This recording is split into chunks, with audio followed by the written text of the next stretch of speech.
Their arbitrary detention is completely unacceptable, as is the lack of transparency around these court proceedings. The Prime Minister denouncing the Chinese government after Michael Spavor, one of the two Canadians detained by Beijing for over 2 years now, stood trial on espionage charges.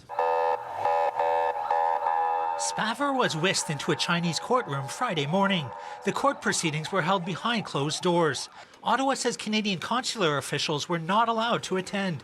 After a 2-hour trial, Beijing is delaying a verdict until another day. There is an obligation on the Chinese authorities' part to admit consular officials to attend hearings of our citizens. So we are disappointed in the lack of access and the lack of transparency.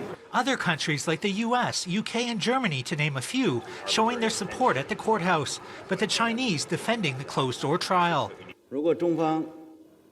Considering the fact that this case touches upon China's national secrets, no outside person is allowed to sit in, and there will not be an open trial.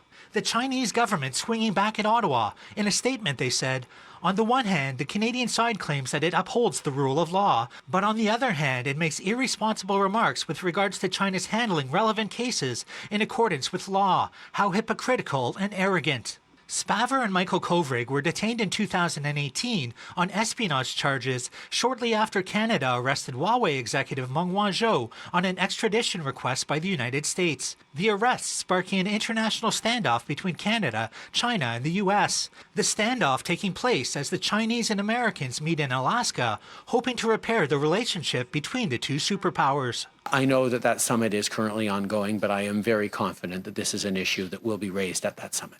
With regard to the two Michaels, let me just say that, again, I think you heard President Biden address this.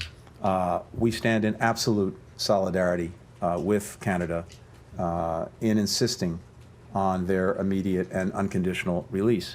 Canadian Michael Kovrig is expected to stand trial in Beijing on Monday. In Ottawa, Nigel Newlove, City News.